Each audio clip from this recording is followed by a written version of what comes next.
Bismillahirrahmanirrahim. Assalamualaikum warahmatullahi wabarakatuh. Kita baca doa bersama-sama sebelum tahlilan. Bismillahirrahmanirrahim. Alhamdulillahirabbil alamin.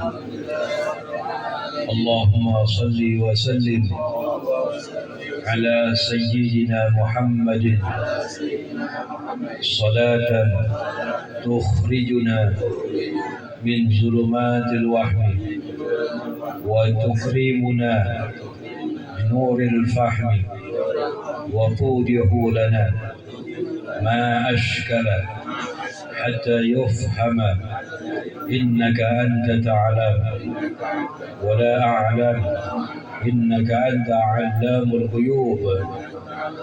Allahumma inna nas'aluka fahman nabiyyin wa hifdhan mursalin wa ilhaman malaikatil muqarrabin. Allahumma aghnina bil ilmi wa zayyina bil hilmi wa akrimna bit taqwa wa jammilna bil afiyah ya arhamar rahimin. Wassallallahu ala sayyidina Muhammadin wa ala alihi wa sahbihi wa sallam. Bismillahirrahmanirrahim. Alhamdulillahi alladhi hadana li hadha wa ma kunna linahtadiya lawla an hadana Allah. Ashhadu an la ilaha illallah wahdahu la sharika lah wa ashhadu anna sayyidana wa nabiyyana Muhammadan abduhu wa rasuluhu la nabiyya ba'dah. Allahumma salli wa sallim ala sayyidina Muhammad al-fatihi lima ughliq wal khatimi lima sabaq nasiril haqq bil haqq wal hadi ila siratikal mustaqim wa ala alihi wa sahbihi haqqa qadrihi wa miqdarihi al-azim. Amma ba'd. Alhamdulillah, kita bersyukur kepada Allah Subhanahu wa taala atas limpahan rahmat nikmat kepada kita. Alhamdulillah, kembali Allah kumpulkan kita dalam satu majlis yang mudah-mudahan diberkahi oleh Allah Subhanahu wa taala. Sama-sama kita hormati guru kita, orang tua kita, Al-Ustaz Manhal. Kita doakan beliau dan keluarga besar sehat walafiat, panjang umur dalam taat kepada Allah, taat kepada Rasulnya. Amin ya rabbal alamin. Dan juga untuk kita semua yang hadir dalam ini majlis, mudah-mudahan diberikan kekuatan istiqamah oleh Allah Subhanahu wa taala, anugerahkan sehat walafiat. Amin ya rabbal alamin. Melanjutkan bacaan kita dalam kitab Al-Aham fi Fiqh Talibil Ilm, dalam kajian ilmu fikih. وقال المصنف رضي الله تعالى عنه ونفعنا به وبعلومه في الدارين آمين إلى أن قال باب أركان الصلاة. Ini adalah bab yang menerangkan tentang rukun salat. Sebagaimana kita tahu, salat itu adalah ibadah mutakarrirah, ibadah yang berulang-ulang, yang tiap hari kita kerjakan, kewajiban 5 kali dalam sehari. Bahkan salat itu merupakan asani min arkanil Islam, rukun yang kedua daripada rukun Islam. Dikatakan ajallu mabanil Islam ba'da syahadatin, paling agungnya bangunan Islam setelah 2 kalimat syahadat. Bahkan dalam satu riwayat, saking pentingnya salat digambarkan oleh Nabi, mahalluha mahallu ra'si minal jasad. Kedudukan salat itu seperti diibaratkan kedudukan kepala pada jasad. Fakama'anna la hayata liman la ra'sa lahu wa kadzalika la dina liman la salata lahu. Sebagaimana tidak ada kehidupan bagi orang yang tidak punya pala. Betul. Orang yang tidak punya pala bisa hidup kan? Kaki nggak ada bisa hidup, tangan nggak ada masih bisa. Tapi kalau pala nggak ada nggak bisa. Wa kadzalika, begitu juga dikatakan la dina liman la salata lahu. Enggak dikatakan beragama bagi yang tidak sholat. Oleh karena itu sholat perkara yang penting sekali untuk kita perhatikan bersama-sama. Pada hari ini kita masuk tentang rukun-rukun sholat. Sebelum masuk kepada pembahasan apa definisi daripada rukun itu secara bahasa dan secara syar'an istilah. Ar-rukun lughatan, rukun secara bahasa jadi syai' al-aqwa, sisinya sesuatu yang kokoh, yang kita ibaratkan tiang begitu. Sisinya sesuatu yang kokoh itu rukun secara bahasa. Kalau secara bahasa lebih umum, tapi yang dimaksud dalam pembahasan istilahan, secara syar'an istilahan apa itu rukun? Rukun itu ibaratun an juz'in, satu ibarah tentang juz'u bagian, minal mahiyati dari kebersamaan, la tatahakkamu yang tidak tercipta oleh kebersamaan itu illa bih, kecuali dengan bagiannya. Jadi diibaratkan rukun itu adalah satu bagian ya dari kebersamaan. Ibarah satu bagian tentang satu bagian dari kebersamaan. Yang mana kebersamaan itu tidak tercipta illa bih, kecuali dengan itu bagian-bagian. Kita ambil contoh di antara rukun salat adalah qiraatul Fatihati, membaca surah Al-Ikhlas. Yang mana salat tidak tercipta. Ya, ini bagian-bagiannya. Salat, rangkaian dalam salat ada bagian-bagiannya berupa seperti bacaan Fatihah, ruku, i'tidal, itu bagian-bagian daripada salat. Yang mana salat itu tidak tercipta kecuali dengan itu bagian-bagian. Kita ambil contoh misalnya salah satu bagian nggak ada misalnya. Ini salat nggak pakai ruku, sah nggak kira-kira? Ada gagasan. Maka nggak tercipta itu kebersamaan salat kecuali dengan bagian. Itu namanya rukun namanya. Ada ulama yang mengibaratkan rukun itu adalah sesuatu yang masuk dalam rangkaian ibadahnya. Yang masuk dalam rangkaian ibadah. Beda dengan syarat. Kalau syarat itu enggak di dalam rangkaian ibadah. Ini lebih gampangnya ada ulama yang mengibaratkan rukun itu adalah masuk di dalam rangkaian itu ibadah. Kalau syarat, nanti kita akan bahas tuh syarat sahnya sholat. Udah tuh syarat sahnya sholat. Orang yang mau sholat syaratnya mesti ada juga. Di antara syaratnya menghadap kiblat, suci dari dua hadas. Kemudian apa lagi tuh? Satrul aurah, menutup. Nah, itu di antara syarat sahnya sholat, wajib juga dilaksanakan. Nah, perbedaan dengan rukun, ada ulama yang membedakan begini gampangnya. Kalau rukun itu berada di dalam pelaksanaan itu ibadah. Ya ruku, i'tidal, sujud, duduk di antara di dalam rangkaian itu ibadah salat. Kalau syarat di luar tapi wajib, nggak termasuk rangkaian itu ibadah tapi mesti dilaksanakan. Orang yang masuk dalam keadaan sholat mesti dalam keadaan suci dari dua hadas. Orang yang mengerjakan sholat mesti dia menghadap kiblat. Orang yang mengerjakan sholat mesti dia menutup aurat, yang mana itu bukan masuk dalam rangkaian itu ibadah berupa daripada sholat. Nah, itu diantara perbedaan rukun dengan syarat. Semuanya wajib dilaksanakan. Orang yang syaratnya nggak sempurna ya gak sah. Dia kalau punya wudu sholat, auratnya nggak ketutup nggak sah. Begitu juga dalam sholat. Nah, itu perbedaan antara rukun dan syarat. Arkanus salati, rukun salat ada dua jumlahnya. Al-mu'tamad menurut pendapat yang terkuat yang dipilih, annaha bahwasanya jumlahnya salasata asyara, ada 13. Ada berapa? 13.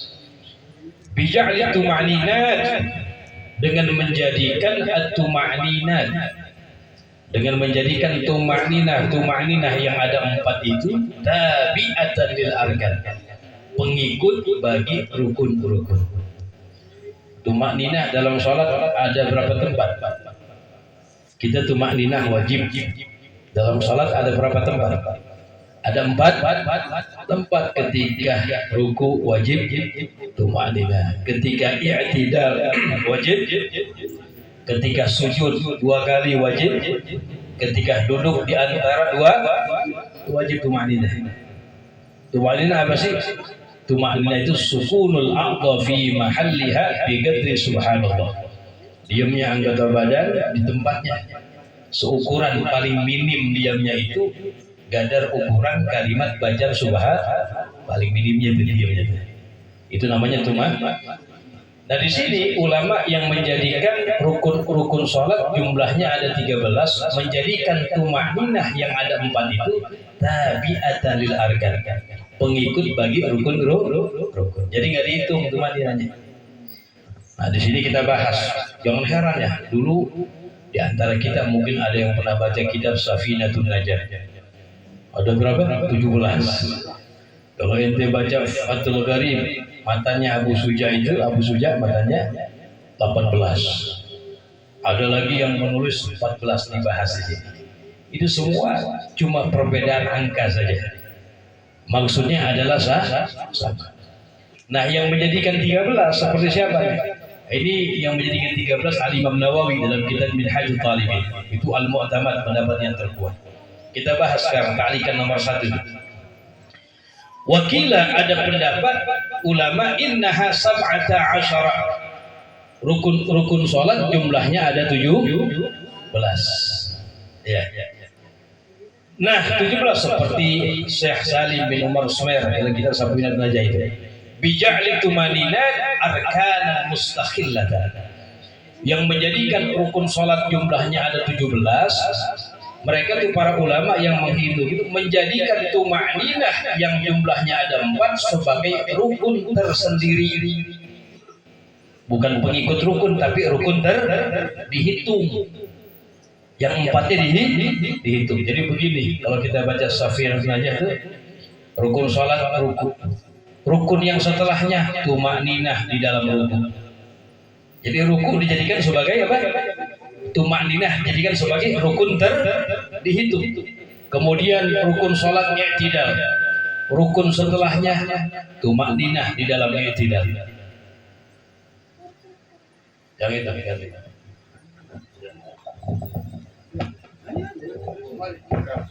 cabut aja. Jangan cabut. Udah ambil.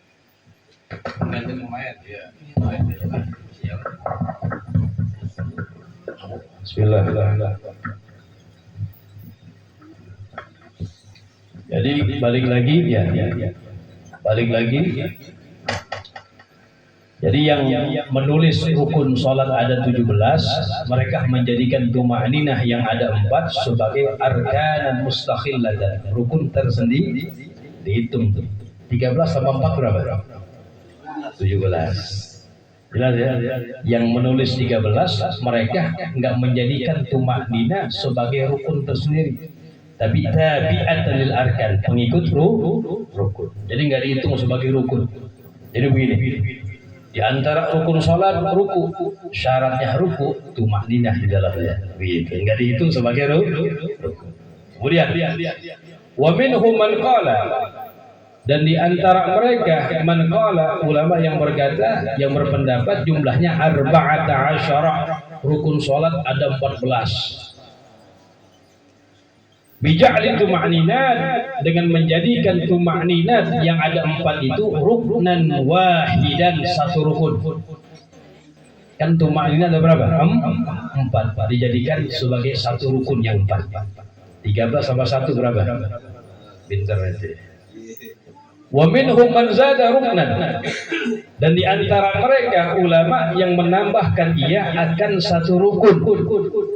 Apa? Niyatul khuruj minas shalah.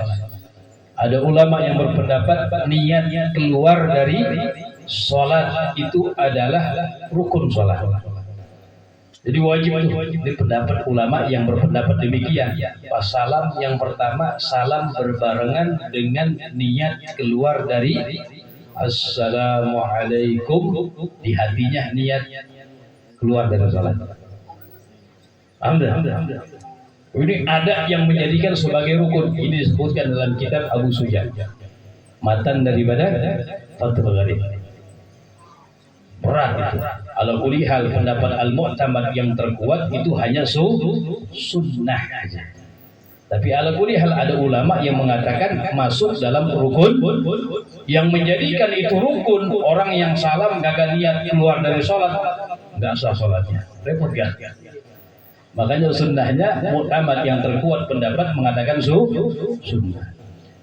Tapi diwanti-wanti sama ulama, kapan pasnya itu harus pas. Pas Assalamualaikum berbarengan dengan niat keluar. Jangan niat keluarnya sebelum salam, batal salatnya. Atau niat keluarnya setelah salam, kagak dapat pahala dia. Kagak dapat pahala berbarengan. Sama seperti niat dengan takbiratul ihram. Allahu Akbar dihadirkan usolli fardhu maghrib. Jelas ya, berbarengan. Tempatnya niat berbarengan di situ. Kalau kuliah repot di situ. Kemudian, wa minhum man zada ruknan. Dan di antara mereka ulama ada yang menambah satu rukun. Wa huwal khusyu'. Repot lagi. Khusyuk dalam sholat itu rukun dibilang. Lu kagak khusyuk kagak sah sholat ini. Ini gimana caranya? Berat tadi ya. Wa minhum man zada ruknan. Di antara mereka ada yang menambah satu rukun. Qarnun niyyah bil takbir. Membarengkan niat dengan takbiratul ihram, itu mu'tamad itu. Membarengkan niat dengan takbir. Wa minhum man zada ruknan. Di antara mereka ada yang menambah satu rukun. Wa huwal musalli, yaitu orang yang sholat. Orang yang sholat. Kalau nggak ada yang sholat gimana caranya dibilang? Tambahin aja orang yang sholat. Sama kayak rukun puasa. Pendapat yang banyak ada dua doang. Niat dan meninggalkan perkara yang batal. Sebagian kitab ulama ada yang menambahkan 3, tambahin 1, as-shaim, orang yang puasa. Nggak ada yang puasa gimana caranya dibilang? Sama kayak begini di sini. Balik kepada pembahasan. Jadi ada dua rukun-rukunnya al-mu'tamad, pendapat yang terkuat dipilih oleh Imam Nawawi, yang disebutkan jumlahnya ada 13 dengan menjadikan tuma'ninah itu tabi'atan lil arkan, mengikuti lil arkan bagi rukun. Ma fi minhaj An-Nawawi, itu disebutkan dalam kitab Minhajul Talibin Imam An-Nawawi ad-Dimashqi. Aqsamu arkanis salati arba'atun. Nanti akan disebutkan satu-satu, sebelumnya dibagi dulu. Macam-macam rukun salat itu yang jumlahnya ada 13. Arba'atun ada 4 macam. Kan rukun salat ada berapa? 13 dalam ini kitab yang kita bahas, ngikutin kitab Minhajul Talibin Nawawi. Nah, ini dari 13 ini terbagi menjadi 4 macam. Terbagi menjadi berapa? 4 macam. Yang pertama arkanun qauliyatun, rukun qauliyah. Qauliyah ucapan. Khamsatun, jumlahnya rukun ucapan qauliyah ada 5. Ini penting deh. Wa sumiyat bidzalik, dan dinamakan dia bidzalik dengan hal itu, dengan qauliyah itu rukun. Kenapa dinamakan dengan rukun qauliyah? Li'annahu yustaratu 'alal musalli. Karena disyaratkan atas orang yang salat, disyarat apa? Ayyatalaffadha biha, melafazkan ia dengan rukun, haitsu yusmi'u, sekiranya mendengarkan ia nafsahu, akan dirinya. Al-qiraah, bacaannya. Jadi mesti bacaannya diperdengarkan kepada dirinya. Jadi kenapa dinamakan rukun kauliyah? Karena disyaratkan bagi orang yang sholat untuk melafadzkan iya dengan itu rukun sekiranya memperdengarkan kepada dirinya. Jadi nggak cukup dibaca, dilintaskan dalam hati, keluarin, perdengarkan kepada diri kita. Jumlahnya berapa? 5. Wahiyah yang pertama takbiratul ihram. Allahu Akbar. Jangan cuma lintas dalam hati. Kagak sah itu. Kenapa? Karena rukun kauli, karena arkan kaulinya. Dinamakan rukun kauliyah karena wajib bagi orang yang sholat melafadzkannya sekiranya diperdengarkan bacaan tersebut kepada dirinya. Yang kedua apa? Wal Fatihatu, bacaan suratul Fatihah. Itu makmum dengarkan bacaan berdiri kita. Tidak cukup dilintaskan dalam. Yang ketiga, wat tasyahudul akhir, bacaan tasyahud yang terakhir. Itu rukun semua. Kauliyah. Yang keempat, wassalatu ala nabi sallallahu alaihi wasallam, berselawat kepada Nabi Muhammad pada tasyahud yang terakhir. Dengarkan. Yang rukun ya. Wassalamu yang kelima salam. Ini rukun 5 namanya apa? Arkanun kauliyah. Kenapa dinamakan rukun kauliyah? Karena disyaratkan bagi orang yang sholat melafadzkan sekiranya ia memperdengarkan itu bacaan kepada dirinya. Jelas ya? Nah, jadi baca Bismillahirrahmanirrahim. Takbiratul ihram, baca Allahu Akbar. Ketika tasyahud keluarin suara, selawat dan juga salam yang pertama. 6. Yang kedua, arkanun fi'liyatun, rukun fi'liyah. Fi'liyah gerakan. Tadi kauliyah ucapan, sekarang gerakan. Sittatun, jumlahnya ada 6. Wahia adalah al-qiyamu, berdiri bagi yang mampu. Kalau sholat wajib bagi yang mampu diri, wajib berdiri, nggak boleh duduk. Kecuali ente nggak bisa diri, duduk boleh. Jelas ya? Makanya yang bisa diri jangan langsung duduk, diri dulu.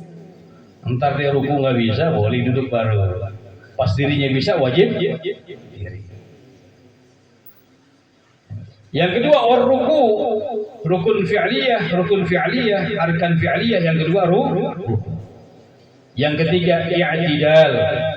Yang keempat, as-sujud, sujud maraten 2 kali. Yang kelima, wal julus baina sajdatin, duduk di antara 2 sujud. Yang keenam, wal qu'ud fi tasyahhudil akhir, duduk di tasyahud yang terakhir. Itu namanya arkan apa? Fi'liyah, rukun gerakan. Itu insyaallah satu-satu ini dibahas syarat-syaratnya semuanya. Yang ketiga namanya arkanun ma'nawiyah, rukun ma'nawi. Wahidun, satu, ma'nawi, tidak kelihatan, ma'nawi satu. Apa? Wahuwa tartib. Karena di antara rukun sholat yang terakhir adalah tartib. Loh, kenapa tartib dimasukkan rukun oleh para ulama? Karena berdasarkan hadis Nabi Muhammad, sallu kama ra'aitumuni usalli. Salatlah kalian sebagaimana kalian menyaksikan aku salat. Tartib. Takbiratul ihram, baca Fatihah, ruku, i'tidal, sujud pertama, duduk di antara sujud, itu tartib namanya. Itu cerdasnya para ulama kita. Orang kalau sholat tinggal tartib bisa gak? Hah? Gak bisa. Habis ruku langsung sujud. Habis ruku langsung gimana itu? Wah, selesai sholat ada yang benjol kepalanya. Susah ya, habis ruku sujud langsung. Repot. Tartib wajib sama kayak rukun wudu, wajib wudu yang kita baca itu. Ada 6. Terakhir tartib. Dalil, kana Nabi idza tawadda'a murattaban. Rasulullah kalau wudu secara tartib. Dalil juga dimasukkan apa namanya? uh, dalam ayat yang haji itu apa namanya? Allahumma shalli Muhammad. Ibda'u bima bada Allah bih. Kalian mulailah dengan apa yang Allah mulai. Itu dalil dijadikan tartib. Walaupun asbabul nuzulnya itu tentang sa'i. Sahabat nanya, Rasulullah kami sa'i ini mulai dari mana? Dari Safa ke Marwah, dari Marwah ke Safa. Maka Allah katakan, Nabi katakan, ibda'u bima bada Allah bih. Kalian mulailah dengan yang apa Allah mulai. Karena apa? Maksudnya apa? Dalam Al-Quran surah Baqarah sebutkan, innas Safa wal Marwata min sya'airillah. Dalam surah Al-Baqarah disebutkan Safa dulu. Kalian mulai dengan apa yang Allah mulai. Makanya kalau sa'i dari Safa ke Marwah, jangan dari Marwah ke Safa dulu. Gak dihitung tuh ya. Nah begitu juga ini dalil meskipun asbabun nuzul tentang masalah sa'i walakin ma'nahu am, tapi maknanya umum kan udah. Segala yang Allah mulai di sini. Ya. Jadi dijadikan dalil sama Imam Syafi'i bahwasanya wajib tartib dalam wudu, juga dalam sholat sama gitu.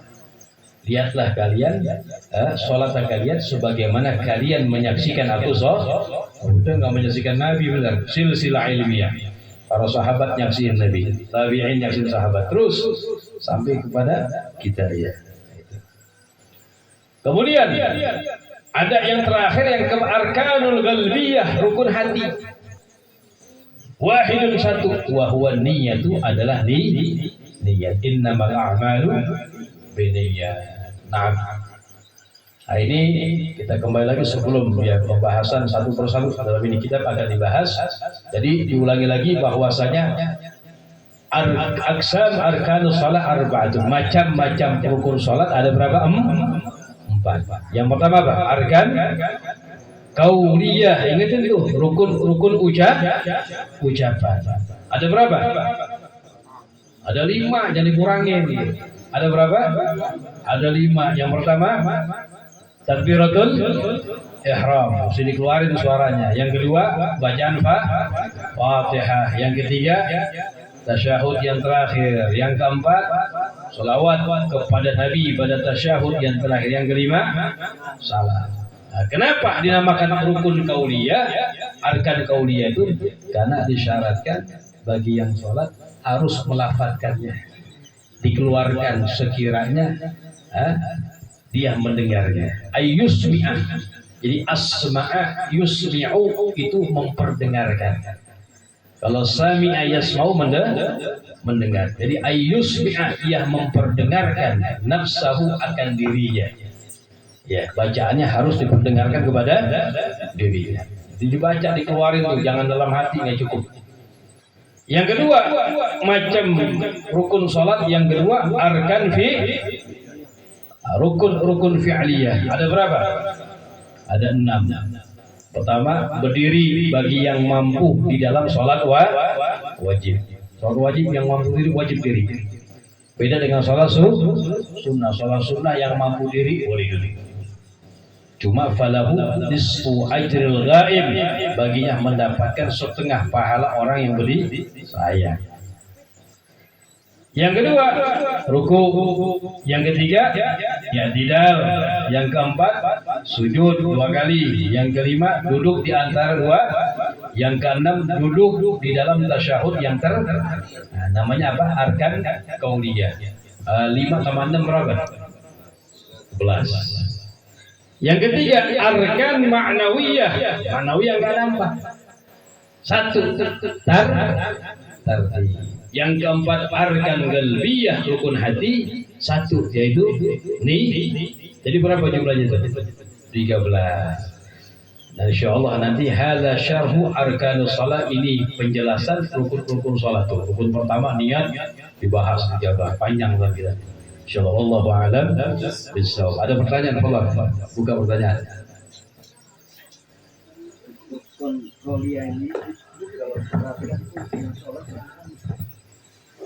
Ini harus dikeluarkan. Ayyus bi'anafsahu al-qira'ah. dibahas sama ulama. Gimana kalau kita sholat di tempat yang sekiranya bising? Ini sholat dalam pabrik ya, mesin bunyi, berisik gak? Mesin itu teriak juga. Kalau itu bismillah nggak kedengeran, nggak apa-apa. Diperkirakan, sekiranya nggak bising, kedengeran cukup. Nggak mesti kita teriak-teriakan juga, enggak. Jelas ya? Diperkirakan bin takdir, kalau seandainya nggak ada suara bising, bismillah udah kedengeran ya cukup udah namanya. Paham tak? Nah, begitu. Jadi nggak mesti kita teriak juga. Tapi kalau di tempat yang kayak aman nih, keluarin suara kita, diperdengarkan kepada diri kita. Yang nggak belajar salah begitu. Makanya ini penting di antara ilmu wajib, ilmu yang wajib. Repot. Dari dulu nggak pernah dihadirkan di hanya lintasin dalam hati doang ngomong-ngomong ya. Bingung. Jangan. Tapi jangan juga sampai terlalu. Iya, jangan. Diri kita aja. Takutnya kan ada, karena saya mengalami gitu. Dia kencang banget nih orang kayaknya. Terganggu ya. Jangan. Sholat jamaah itu jamaah. Iya, ada sebagian yang suka Bismillahirrahmanirrahim. Alhamdulillah, iya jangan. Volumenya kecilin dikit ya. Volumenya kecilin. Yang penting kita yang bisa mendengar sendiri. Iya, kita bukan orang lain. Lagi terus. Enggak, kalau bibir doang harus diperdengarkan. Nah, beda. Nah, ini ada begini, bukan sholat. Didengarkan suara. Memang kalau anjuran yuharrik syafatih biduni ikhrajus saut, menggerakkan dua bibirnya tanpa mengeluarkan suara, itu orang yang ada di dalam seperti hammam, kamar mandi. Ya, kamar mandi. Kemudian dengar apa misalnya? Ya, dengar bacaan sebutan Nabi misalnya, salawat sunnah atau apa misalnya. Jangan salawat Allahumma sholli Muhammad, jangan. Dengan menggerakkan bibir tanpa mengeluarkan suara bigel itu sudah sholat lain beda, wajib. Nggak cukup hanya menggerakkan bibir tanpa dikeluarkan, karena ayusmi'ah memperdengarkan ya nafsahu akan dirinya. Lagi Malam sama yang sir. Semua sholat wajib maupun sunnah, sholat wajib maupun sunnah. Jami'us sholawat, semua sholat. Ya kalau sholat wajib ya nggak sah, belum menggugurkan kewajiban. Kalau sholat sunnah nggak benar ya nggak dapat pahala, gitu aja. Ya. Kadang-kadang ada juga yang beriringan gitu. Misalkan dibaca pacar. Ada yang gitu kadang gitu Maksudnya imam baca dia baca. Enggak, maksudnya imam nih ya, dia baca nih misalkan alhamdulillahirrahmanirrahim malik yaumil ya, dan beriringan itu ada yang kedengaran, ada yang enggak. Itu bisa ada yang begitu. Imamnya. Ya imam. Ya. Salat. Yang penting kedengaran dirinya dia, bukan orang lain. Bismillahirrahmanirrahim. Kedengaran gitu. Jadi ya, dengan yang bisik-bisik begitu cukup. Lagi. Terkait kalbiyah tadi, kadang ada orang yang niat sholat tuh di musolli gitu kan. Iya. Musollinya duluan ini belum takbiratul, sementara yang kalbiyahnya berbarengan dengan takbiratul. Yusna wa talaffuz biha sunnah. Melafadzkan niat hukumnya sunnah sebelum takbir. Ini bahas tuh. Rukun pertama nih niat. Wa mahalluha al-ghalab. Tempatnya niat adalah hati. Wa talaffuz biha sunnah, melafadzkan niat hukumnya sunnah. Sebelum kita takbir dilafadzkan dulu sholli fardhu maghrib. Tujuannya apa? Yu'inal lisanu al-qalba fi istihdari niyyah. Agar lisan membantu kepada hati dalam menghadirkan niat. Ya. Dan kapan waktunya niat itu? Berbarengan dengan takbiratul ihram. Allah, ketika Allah dihadirkan itu fardhu maghrib. Amin ya. Kalau penghadiran, walaupun guru kita bilang walaupun dengan bahasa kita nggak apa-apa. Kalau penghadiran aja. Tapi takdirnya bahasa Allah dihadirkan. Saya sholat fardhu isya. usolli fardhu isya. Dihadirkan Allah, dihadirkan usolli fardhu isya. Karena niat dengan takbiratul ihram harus makanya melafadzkan sebelumnya sunnah. Tujuannya apa? Biar lisan dapat membantu hati dalam menghadirkan. Kalau itu langsung masuk begini sulit kan? Sulit. Orang-orang dalil banyak. Itu dalil kias. Dalil kias dengan hadis yang lain. Nabi perintahkan Ali bin Abi Thalib untuk dalam melafadzkan niat ketika masuk umrah. Dikiaskan ibadah yang lain sama orang. Begitu. Ya bingung orang yang nggak percaya kias repot. Kalau tiga ahli sunnah wal jamaah, al-haq itu apa sih al-haq? Al-haq ma wafaqal kitab wa sunnatu wal ijma' wal qiyas. Yang sesuai dengan Al-Qur'an, hadis, ijma' para ulama dan qiyas. Empat. Qiyas penting, segala hukum banyak qiyasannya. Bahkan bisa terbanyak hukum fikih mayoritas. Qiyas itu dikiaskan, hukum yang belum ada dikiaskan dengan ini. Contoh kita ambil, ada gak dalil apa namanya? Kayak misalnya jangan, iya, kayak misalnya jangan nonjok,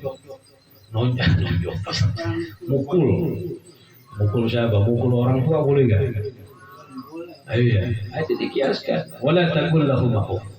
Itu ngomong uff aja gak boleh, apalagi mukul. Itu di antara kias contohnya gitu. Nggak ada kalimat zahir jelasnya seperti itu.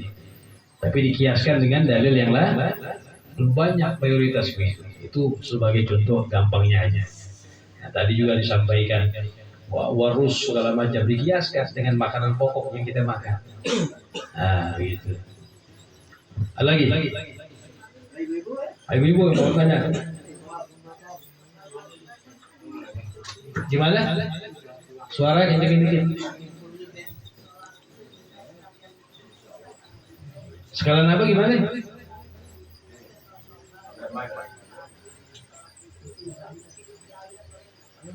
Dalam 2 rakaat niatnya banyak gitu. Oh, iya.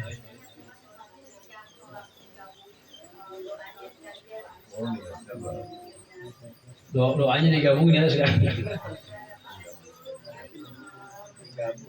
Oh iya dalam 2 rakaat dengan niat salat berapa salat kita. Usolli sunatan duha wal hajar wal istikhara Allahu akbar gitu. Doanya digabung. Ente nggak pakai salat doanya dua-dua nggak apa-apa. Iya. Sholatnya macam-macam, Iya. doa. Gabungkan semuanya. Nggak pakai sholat doanya doang apa? Sholat sunnah kan ya? Doanya doang. Nggak sholat dua aja sholat Tuhan. Boleh nggak? Bicara boleh gitu di masa. Doa itu anjuran. Iya. Jadi nggak jadi lebih bagus ya tadi sholat dulu baru doanya sekalian macam-macam nggak apa-apa bebas. Karena doa ini mukhal ibadah. Nabi minta kita untuk banyak doa. Nah muskilah kita ini kurang minta sama Allah itu. Kurang minta. Kadang-kadang habis sholat itu nggak pakai doa lagi. Allahumma lantas jalan dia. Iya. Ini kita muskilahnya kurang minta. Kita akuin. Allah padahal senang kalau kita minta semakin banyak semakin senang. Sampai nangis-nangis senang. Maksa-maksa nambah senang. Innallaha yuhibbul mulihina fid du'a katanya. Sesungguhnya Allah senang kepada orang-orang yang memaksa dalam meminta kepadanya. Sampai nangis-nangis minta kepada Allah. Senang enggak? Semakin banyak diminta semakin senang. Itu sifat kebalikan sama sifat makhluk. Makhluk kalau diminta marah. Sekali mungkin dikasih 2 kali dikasihin deh. 3 kali digerutuin ya. Lemparin bisa. Makanya seorang syair mengatakan Allahu yaqdabu in tarakta su'alahu wa bani Adam yaqdabu hina yus'al. Allah marah kalau kita meninggalkan meminta kepadanya. Sebaliknya Bani Adam marah kalau kita minta kepadanya. Minta yang banyak. Iya. Ini kurang minta kita. Ada dikatakan ud'uni astajib lakum. Ya. Wallahu a'lam bis-shawab. Sallallahu ala sayyidina Muhammad nabiyil ummi wa ala alihi wa sahbihi wa sallam.